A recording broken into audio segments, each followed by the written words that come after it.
Hey, everybody. Welcome back to my podcast. I thought I would do one right now for the fact I had a really cool experience this weekend. And I think it's something that people need to understand and know. There was, in our local area, there was a husky that got loose. This little girl was a rescue dog. She had just got placed in a home. They just got home with her. And the collar failed as they got her out of the car. So, as most huskies do, bye, she took off. Not knowing where she is, not knowing the people she's with. She chose to split.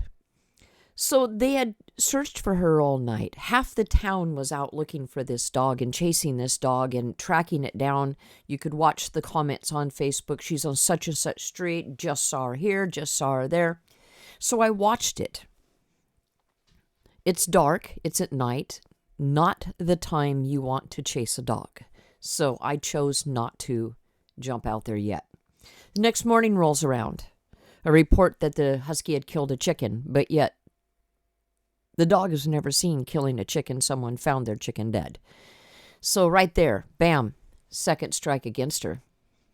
Next thing pops out is they're talking about calling in our sheriff and having the dog put down because they can't catch it. So immediately I'm like, no, this, even if it did kill the chicken, it's not a death sentence for this dog. So I got in my truck, grabbed a leash, collar, and I grabbed my whip, which has a tug toy on the end of it for doing, work with high drive dogs. Basically rag work. So knowing this is a high drive husky, thinking maybe I could attract her with that, if the little movement, and possibly get her to me that way and get her to latch onto that tug, and I'd be able to catch her. As we're out looking for her, I'm with the owners. We're going through fields. We're going everywhere. The dog was just seen. It's probably 10 minutes ahead of us on every step we took. But the neat thing was, she stayed in the area. As a lot of you know, huskies, are extremely driven dogs. They're a working dog. And they need to run. And that's exactly what she was doing. She was on the run. And you have to understand that mind, that you cannot chase a dog that has prey drive. Because in their prey drive is to chase. And you chase them, they're going to run. So we're out looking. There was another report that she was seen on another street. So the owners took off that direction. I hopped in my truck, went another direction, cruised around a little bit, and actually came across her. She was between two homes, which we live in a small rural community, so there's quite an area between these two homes. And it was tree-lined, so she had an area to go hide or lay down. She was standing broadside to me. I got out of my truck quietly. I put my leash, my slip collar in my pocket, and I grabbed the whip with the toy on the end. Got close enough to her so she was kind of interested in it, but you could see in her face that she was tired. There's no play there. So I threw it to the ground, and I watched her, and I just stood there, and I talked to her. And the thing I did was I went through every husky name I could think of, because the original name that came with her from the rescue, that wasn't her original name. They gave her a name of Gwendolyn. Now, Gwendolyn is not a call name whatsoever. Not even close. So this is why she would never respond to her name. So I'm calling her Coda, Kona, just everything I think of. And I got to Sasha. And she stopped and she looked at me. And I thought, there we go. We're close. Probably not her name, but it's something she recognized. She walked to me, got within probably 8-9 feet of me, and stopped. And I kept talking. And I spoke to her in a very high tone. As most of you know, dogs go off tones. So here I am out there in somebody's backyard, and I'm like, good girl, Saja. Come on, it's okay. Talking in a high pitch. She'd move a little closer. She'd step back. She'd come again, step back. So I knew I was on the right track. But it was really interesting to watch me try to figure her out. Probably watching me try to figure her out was hilarious because I'm sure people were watching, but she wanted this, and you can see it in her face that she wanted to come to me. The trust was there, but it hadn't quite clicked all the way. She turned around and walked and laid in the trees. So every time she turned her back on me, I took steps forward. So when she looked back, I was standing still. I still was no threat to her. She went and laid down in the grass, and I took about 5 steps toward her. She got up quietly, slowly, and walked off again and through the trees. So as her back was turned, I followed. When she turned to look, I stopped. And I'm continually saying, "Good girl, it's okay. Come on." In a high-pitched voice. And she was very responsive to that. So it was really fun to just play with this mind. So I stopped. I crouched down by the fence. Not for very long because I forgot that I have arthritis in my knees and it hurts. So I got up again. So I did a lot of bending down, trying to get to her level, because as I stood, she took that to back off with. Like I'm standing up too tall. So I dropped down again. By the time we did this was probably a good half an hour of this.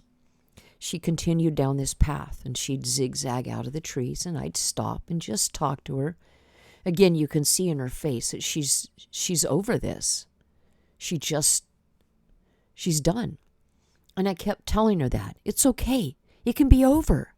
Come on, it's okay. Never did I say, "Here, come," because she didn't respond to any of that. She walked out in this large area behind a house. And I'm still talking to her. I never stopped talking to her. She went off. She was probably a good acre away from me. And she circled around this big firewood pile, and I couldn't see her. And I just stopped, and I just stood. Because I wasn't going to continue chasing her down as she took off through somebody else's yard. I just stopped. And I stood right on the edge of the path that was there. And I just watched her and continued to talk. And the next thing I know, she comes around the big burn pile and she starts heading back. Not to me, but towards my way. So I'm watching her and I'm still talking. "Good girl. It's okay. It's okay." I crouched down for a while and I'd turn my back. So every time she turned away from me, when that point, I turned my back to her. And she would take more steps forward like, "What are you doing? Why aren't you chasing me?" It's fun to play with these minds and learn to understand these minds. Because a husky is a completely different entity. Their drive to run, their prey drive, everything is just instinctive.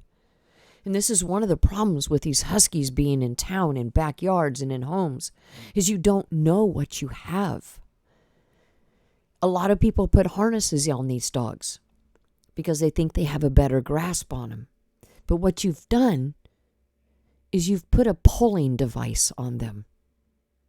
So they pull. They move forward. They don't move backwards, they go forwards. So as I'm watching her, she comes back right off the trail that I'm standing on the corner of it. And she just slowly, like she was giving up. She was giving into me. I just kept talking and I kept talking. She laid down in the tall grass just off the path. So I walked up very slowly as I'm just talking in a very calm, higher tone voice to her. She just laid down. I walked up. I got close. She never moved. I was able to put my hand out to let her smell it. And she was very receptive to it. She put her head down. She just looked up at me, those sad eyes, knowing what she had been through an entire night. It was hard. She covered our town quite well. She just laid there for me.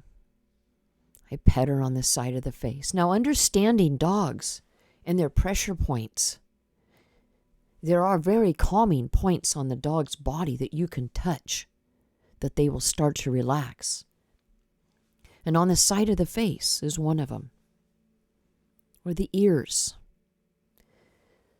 So I crouched down a little bit, keeping a good enough distance that I don't want to get bit. I rubbed her side of her face, and she never moved. I was able to pull the collar and the leash out of my pocket, and I tugged that slip leash right on her. Tugged it tight, gave her a big pat on the side of her face, called her a good girl, and I started to move. I started to walk away. She got up. Never once did I ask her to stand next to me or in front of me. I had her follow me, and I let her make the choices, how far up she wanted to go. By the time we got to the end of the path, she was standing by my leg. So I stopped with her. I put my hand on the outside of her face, and I pushed her into my leg where there is warmth. And she held her head there. And at that time, I knew exactly what this dog was. She was very calm, very quiet, very sweet, very loving, not a mean bone in her body.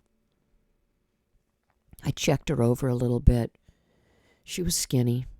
She was tired. She was over this game. But the problem is the people who were chasing her didn't understand how to approach a dog like this. You can't chase them, especially at night. At night, everything amplifies in their brain. They're set off easier. They're not going to. You have flashlights coming at you. There is no possible chance she was going to stop for them. So it was really interesting to have this experience, and I think it was just kind of an amazing thing to be able to do myself and understand because of the training I've had with my German Shepherds and understanding the way they think and how to approach a dog and not be a threat to them. It was a really neat learning experience, and I really enjoyed it. And as we got the dog back to their home and got her in their house and settled her in, I left and went through this in my mind almost all night, how I work this with this dog. And it was really a valuable, very, very valuable lesson. And that's why I'm doing this right now. For people, you need to understand the dogs you have. I don't care what breed it is, but having a true understanding of how your dog thinks is a huge key to your success. Training, and I don't mean just teaching your dog sit, down, walk on lead. I mean train your dog, bond with your dog, and you will never have this problem. Now, with this situation, that was not there. And I'm sorry to say this, but I put a lot of the blame on this rescue. They put a defective collar on this dog. They did not do any type of teaching about the breed. People need to understand, yes, these dogs are gorgeous. There's so many different breeds. They're gorgeous dogs. But if you're going to be a rescue and you're going to put them out there with other people to new homes, they need to know and have an understanding. Now, when I sell a pup, we sit down and I am very blunt about what type of dog you have and what you're going to need, because I don't want anybody going into this blindly, because it's not a game. This is a life. This is a life that is coming into your home. This is not, I repeat, not your fur baby. This is an animal with instincts, needs, and you have to be able to communicate with that dog. They need to teach. Before a dog leaves a rescue, the way mine is, I give free training with my dogs. So you need to either be with a trainer, know how to train, or be willing to seek out that help. You shouldn't just hand a dog like this over. This dog could have been killed. It was crossing the highway every day. But because there was no training there, Even a 20-minute training session with somebody will give them a lot of strength with their dog, a lot of value to understand what you have. But it doesn't matter what dog you have. Research the breed. Now, every puppy is cute. I'm sorry. Well, wait. Most are cute. But everybody wants a puppy until they grow up and hit about 6-7 months and they start having behavior issues. Then they don't know what to do. Then you don't know how to train. And I get it. Training is expensive. But so is your dog and the liability on that dog. Do you realize you are liable? If your dog gets out of your yard and gets hit by a car, you are liable for the damage to that vehicle. I've been on that end. We were clear up the pass one time, and a black lab came out of the river and ran right across the highway, and we hit him. We killed him right there. I felt so bad. But it wasn't my fault. You know, if I could have done something different to have changed it, but I couldn't. The dog actually ran into us. But they were liable for the damages to my vehicle. So you need to understand your dog. Keep them safe. Now, to a rescue, a shelter, my recommendation is a 2-point hookup. You should have a collar on them with a leash, another collar with another leash, or a harness, possibly, with a leash. A 2-point hookup. Just getting the dog out of the car, the collar they put on it failed, broke, came loose. There was no other contact. Dog gone. It's not that hard. If somebody's going to buy a dog or get a dog from a rescue, it should be you need to bring a collar and a leash, a harness and a leash, or 2 collars, whatever it takes. But it needs to be a 2-point hookup. That could have saved that dog a lot of trauma. By the time she got finally caught by me, she was limping, she was wet, and I'm thankful that I got her that day, because that night we had a really bad, heavy rainstorm and wind. And who knows what would have happened to her. So I just want to remind people that training is extremely valuable. If you're going to rescue a dog, thank you. I mean, that's wonderful. But have an idea what this dog is about. Have an idea of how to train it. Just taking a dog home and not having that knowledge, you're not doing a service to the dog. And these rescues, you have got to be better at this. Be better. If I was a rescue, I would require someone to come out a few days to get to know the dog, spend time with it, have a few little training sessions, and then move on from there. But to walk in, pick a dog out of a kennel, I want that one, sign the papers and go. You don't know that dog. You don't have a clue. So everybody, please be careful when you rescue dogs. Before you rescue a dog, look at the breed. Look it up. Ask other people who have that breed, possibly help you with it. If you're getting a mixed breed, understand. If you pick up a German Shepherd Pit Bull mix, you need to understand what you have. Speaking of German Shepherds. So everybody, thanks for hanging out with me. I learned a lot, and I wanted to pass it on to you guys.